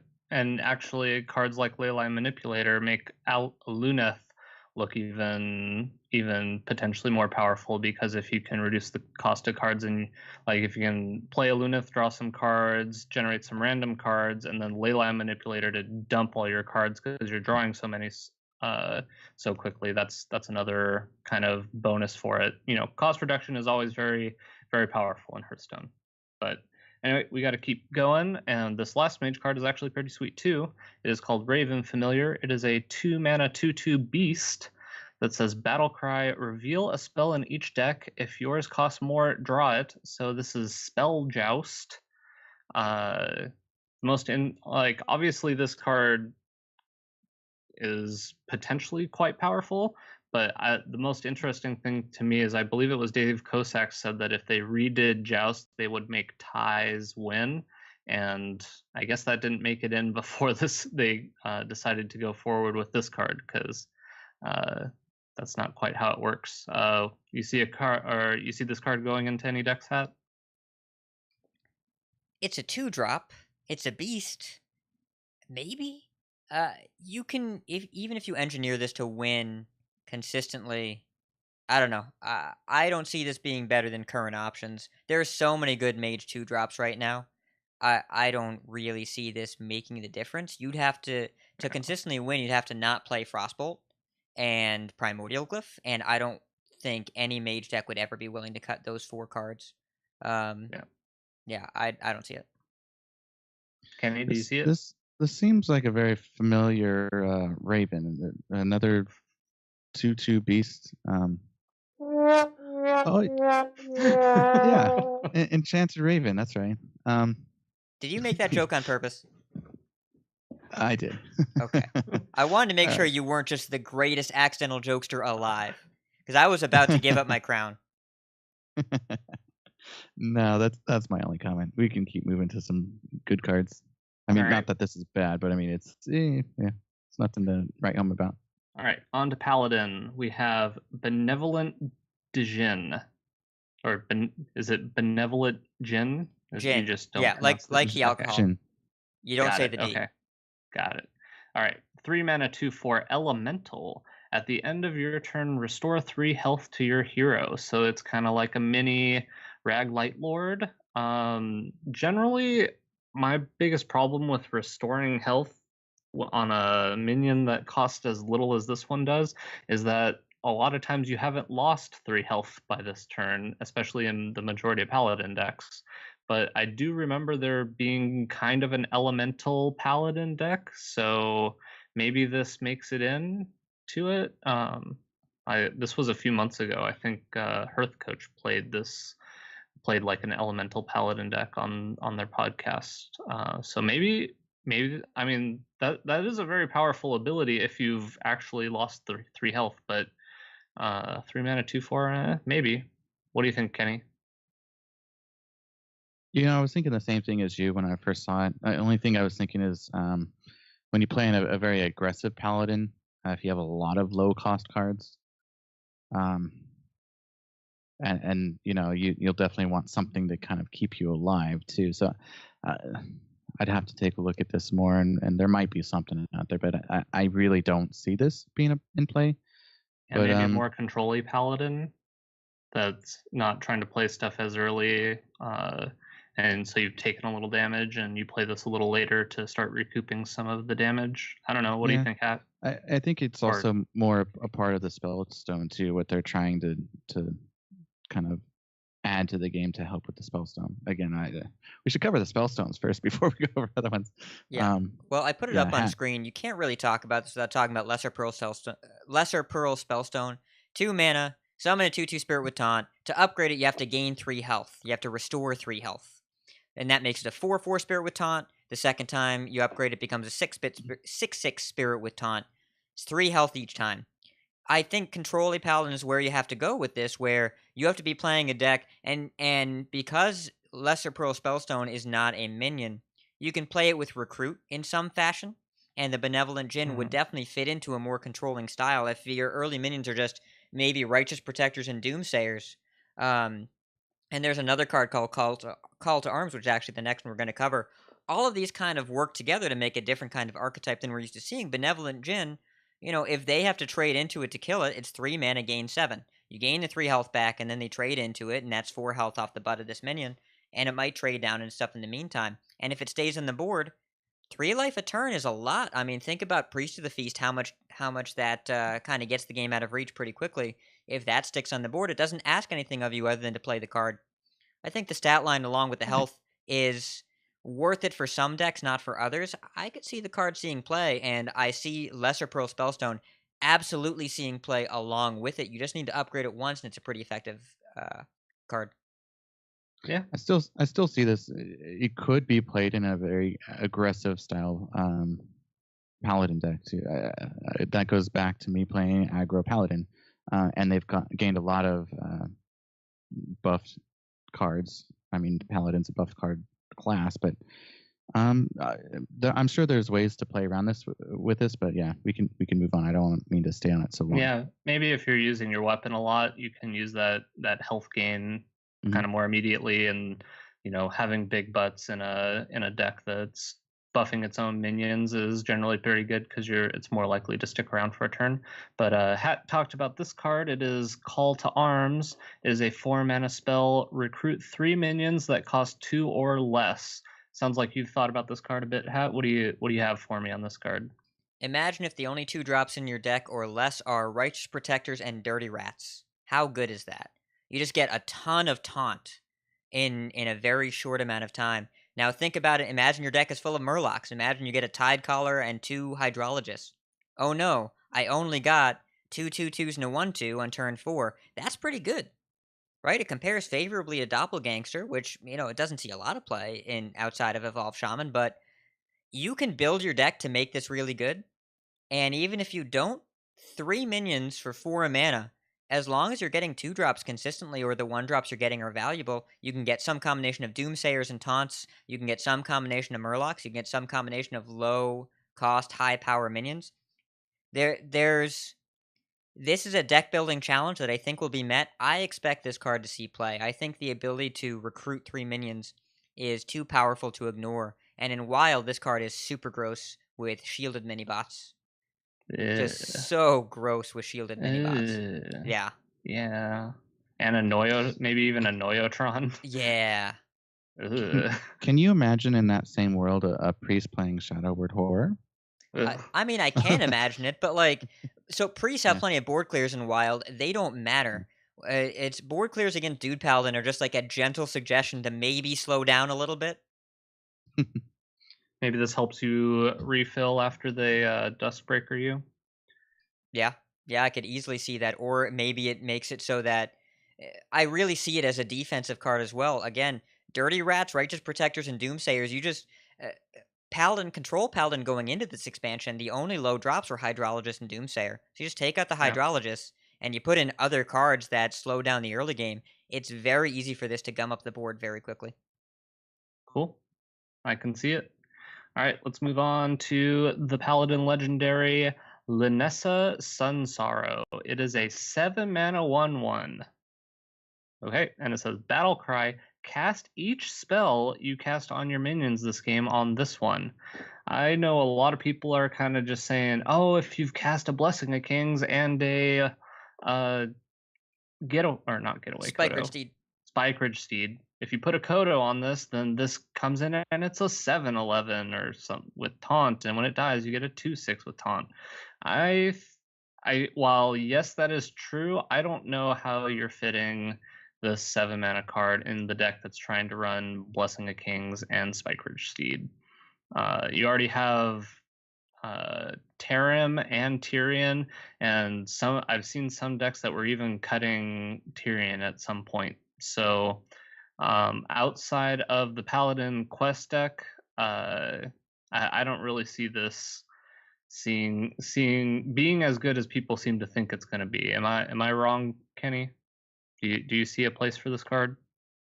My first thought again is towards the cards that buff your own Paladin card. So and it could be even going with the quest with Paladin too. So it depends on what. I mean, this is a very specific deck that you would make with this card, but I'm not going to be crafting it when it comes out. So, Pat, are you going to craft it? This is the third Spike-Ridge Steed, and it's way worse than the other two. Let's talk about the next card.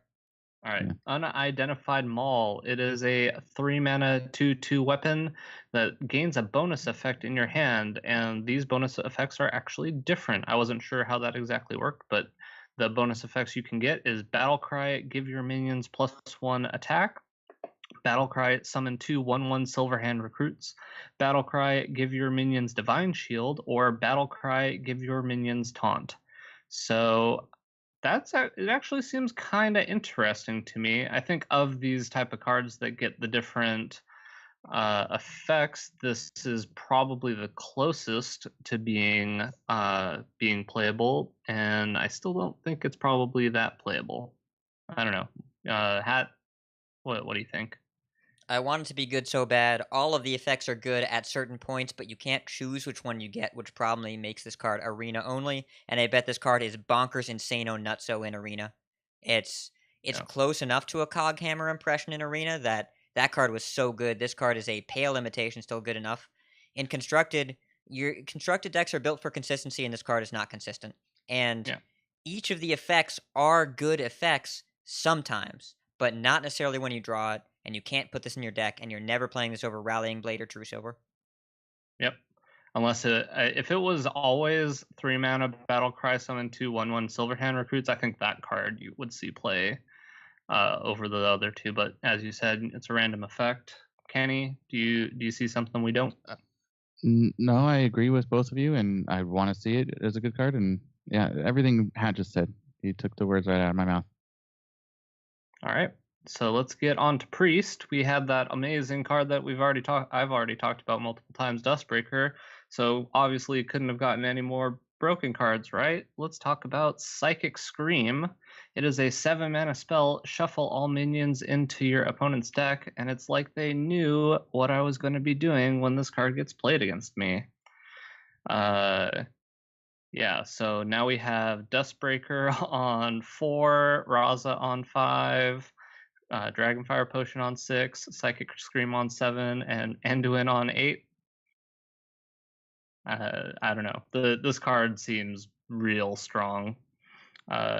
Kenny, please tell me this card is not as strong as it looks. I haven't really thought about all the implications. I think I may have originally misread this card. Let me hear Hat first. It entombs all of the creatures on the board into your opponent's deck. Yeah. This is an unconditional board clear that doesn't trigger death rattles, that makes Blood River Gul'dan not get the minions back. It's super duper gross. It's Control Priest. Razakis gets so much better because of this card. It's a twisting nether. And Control Priest has never had an unconditional board clear before. They've always had to jump through some kind of hoop. Not anymore. This just gets rid of all of them. The only time this card can punish you is if the game is going to go to fatigue. Then you just don't play it. But against any minion-based deck, this is so powerful. Against Jade Druid, against Big Druid, you just put him right back in the deck. Or even a Reno Mirror. Yeah, well, you don't want to play it in any deck, in any matchup where both players are going to go to fatigue. But then it's the same thing as Dragonfire Potion, right? That card isn't all that good there anyways. This card is a dead card, but in all your other matchups, it's incredibly powerful. Unconditional board clear. By the way, nice living mana. You can draw 1-mana 2/2s for the rest of the game that give you a mana crystal, but I'm resetting you back to the Stone Age. One of the best cards we've seen so far in the set.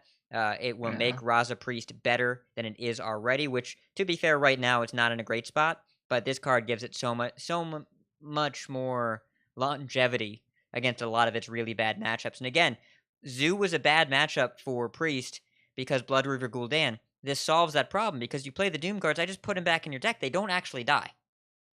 Yeah. It's crazy. It's really, you get really, to get rid really of good. Discard more minions. Good. Yeah. Well, I was going to say something and I forgot it, so we'll just move on. So we have the Priest Legendary that was spoiled. It is Temporus. It is a 7-mana 6/6 dragon with a battle cry. Your opponent takes 2 turns, and then you take 2 turns. Yeah, I don't want to give my opponent 2 turns. I saw somebody post on Twitter that they really hope that they play this card against them so they can attack twice with their Leroy, and I'm kind of in the same boat. Hat, is there a... I definitely feel like this could see one of the cards that could see like a Trollden clip. What do you... This one's more laughable than the other one. So this card actually comes with a built-in OTK. The OTK is that you give your opponent another turn and then they kill you. Well, technically it's a 2-turn kill, right? I mean, Quest Mage is not a 2-turn kill. It's 1.5. It doesn't matter. This card is fun. It's a fun card. I'm going to put it in my Nazdormu deck, and it's going to be a time deck, right? You go Temporis, then you curve that right into Nazdormu, and it's really great because you don't get to play the Nazdormu because you're dead, but it'll be a lot of fun. So, I don't know. Or your Benedictus deck, you throw it into there. Oh, man. Yeah, Battle of the Weird Priest Legendaries. It's really cool. Okay, I got it. I want this card to be better. We put it in our Toggle Waggle deck. So we give it to them, and then they give us 2 turns. And we kill them with their own cards. Can we talk about Rogue yet, please? I just want to talk about Rogue. Okay. I also want to talk about Rogue. So let's see what we got first. Elven Minstrel? Minstrel. Yeah. Minstrel. So this card is not on my thing. I'm just Four going to pull mana- it up. 4 mana, Yes. 3/2. It's a rare. Combo. Yeah, rare combo. Draw 2 minions from your deck. I still have not had enough time to really think about this card, but right away it's probably one of my top picks for this set in just sweet cards. There's just so many possibilities for it, and I can't wait for somebody else to figure out the really good possibilities and put it into a deck so that I can play it. I've got a deck for you. It's called Miracle Rogue. You put this in your Miracle Rogue deck. SI7 Agent, Vile Spine Slayer, Gadgetzan Auctioneer. By the way, you get to cut a lot of the secrets now because of all these cool rogue secrets. This is not a Tempo Rogue card. Tempo Rogue plays minions of varying quality because it crushes you in the weight of them. Miracle Rogue looks for specific value minions, and you go get 2 of them. So Lay called this Arcane Intellect staple to a Flame Imp, except you keep the 3 life. So there's so much opportunity here, but Miracle Rogue plays only value battle cries. That's what this is. It goes to get 2 of the value battle cries. It's super good. Super, super good. And Rogue typically has been weak in 4-drops for as long as I can remember. You get a legendary, a set, and maybe. But Rogue was playing Prince Valinar for a while. You can play Sherazin with this. But this is a consistent Rogue 4-drop. It's not Tomb Pillager, but it's still really good. But is it you still have to combo to get the cards. So if only Rogue had 0 mana spells. Well, I'm just saying you're saying consistent 4-drop. I don't know if consistent is the best word for this card. I mean, I get what you're saying, but with this card, you can play it with counterfeit coins, preps, backstabs, and even shadow steps. Because by playing this card, you're guaranteeing higher likelihood of drawing your minion, so shadow step is no longer a dead card. Yeah, but you've played Miracle Rogue, and you don't always want to be using your coins and your counterfeit coins. Those are very precious resources. You want to hold on to those until your auctioneer turn so that you can start drawing cards. So I do understand what you're saying, but at the same time, I've been in that situation enough times where I'm really trying to hold on to my coins to be able to go off when my auctioneer turn comes. So I just am not fully convinced on it yet, but I do love the card. Well, and you get to thin your deck of minions every time you play it, and you don't have to wait to draw cards if you can draw the cards on turn 4 instead of on turn 6. Right? You take 2 minions out of your deck, you increase your spell density, and you get to draw the cards sooner. And if it's like Swashbuckler SI or something in Vile Spine Slayer, you increase your survivability by playing it while developing the 3/2. I think that this kind of lets you fundamentally change the composition of the Miracle deck just a little bit, because you can guarantee a higher minion density earlier and a higher spell density later. Okay. Kenny? Let me point out, anytime you have a combo where you draw cards, you replace it. Like, it's worth the combo. And especially when you're drawing the cards that you're needing to that run your deck, then yeah, it's good. It's not a good body, but I can see this card being playable. Yeah, no, I definitely think it's playable. I just took issue with the consistent turn 4 play. I think you're probably going to want to do that, but I also think there are situations where using your cards earlier to combo makes your later plays not quite as good. But I do understand that if you're thinning your deck of creatures, then you're drawing more spells, etc., etc. Anyway, let's get on to the next card. It's the last rogue secret. I was hoping it was not going to be like this, but it is. It is called Evasion. It is a 2-mana secret. After your hero takes damage, become immune this turn. I looked at this card. I thought about it for a while. I don't think that it's going to be good enough, but if it is going to be good enough, I think it's going to find its way into a deck and be a pretty broken card. So I'm not a fan of cards like this in general, but maybe I'm seeing it differently than other people. Kenny, have you thought about this card at all? What do you think of this card? I haven't. My first question was going to be to you.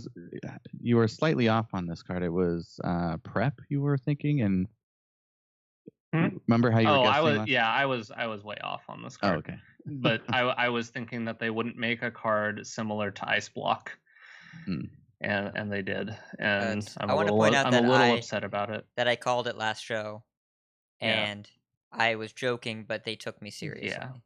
Yeah. I'm sad. I don't know. I hope this card is bad.